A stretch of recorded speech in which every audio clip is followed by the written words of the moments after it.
Thanks, Mr Speaker. I rise to speak in support of my friend and colleague, the Deputy Leader of the Liberal Party in the opposition, Mr Rockcliffe, for this MPI today. It's very important, given the budget situation that we, as Tasmanians, now find ourselves in as a direct and clear result of Labor government mismanagement of the Tasmanian budget. We know from yesterday's debate that although the Premier rose to speak in opposition to my leader's claim of negligence of the Premier rose to speak. I know that the Attorney-General rose to speak, but in responses to our allegations about Labor government overspending of their budgets, there have been no counterclaims from the government side. They have relied only on arguments about federal revenue. They have not answered the opposition's claim on them that they've been overspending on their allocated budgets each year. In fact, as a matter of fact, the claim that we've been making consistently is that in the last 10 years this Labor government have overspent their budgets, that is, the amount of money authorised by the parliament to spend, by $1 billion. And now we find ourselves in a so-called $1.2 billion budget black hole for which savings now have to be made. And it's going to be the Tasmanian people, it will be our young people in our schools, and it will be everyday people of all age groups that will be affected by a reduction in service through the health system. But they're just two particular niche areas of frontline service delivery where we know that cutting future budgets is going to result in job cuts.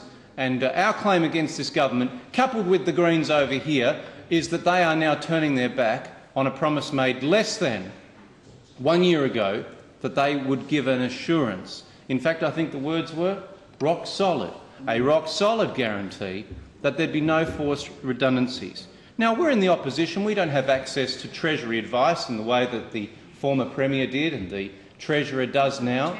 But we do know that the government would have had an inside edge and an inside knowledge about the state of the finances prior to the last election. We also know that in framing last year's budget, that the Labor government, coupled with Mr McKim and his Green colleagues, we know that they would have had an inside edge of the state of the finances, upcoming expense blowouts.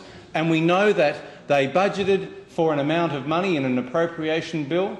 The Liberal opposition, we had our bit to say about the budget. We had a response to it and an alternative set of priorities, but ultimately the parliament authorised that budget.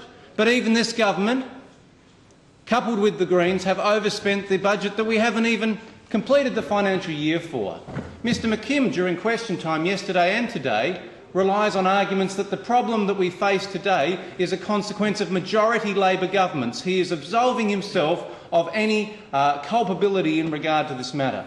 But we know that the overspend has been continuing even under his watch. And the effect on the education system in Tasmania, the education and skills system, is going to be very significant. We know it's the second largest agency in the government's set of departments, and it delivers an absolutely key and critical area of support for our young people and our apprentices and other learners through adult years to let them achieve their potential personally, but how important it is for our economy, for an educated and skilled workforce. And now, given the opportunity, time and time again, the government is flip-flopping between, first of all, opening the barrage with a statement that we're going to have to lose expenses worth about 2,300 full-time employees, which, as we know, actually works out to about 3,500 people. Then the Premier comes back and says, "Oh, I never said we're going to sack anybody." And then today, again, given the opportunity, she has stated again that she cannot any longer guarantee the frontline service employment numbers. And so the government instead turns over to this side, Mr Speaker, and saying that somehow it's the Liberal opposition, given all of the context of the mess that this government have given Tasmania. They turn over here to the opposition, led by a man of his word, Will Hodgman, who before the last election gave a pledge, a solemn pledge that he wouldn't be having forced redundancies as a result of dodgy decision-making in here. And they have the temerity to tell Will Hodgman that it's his problem to fix.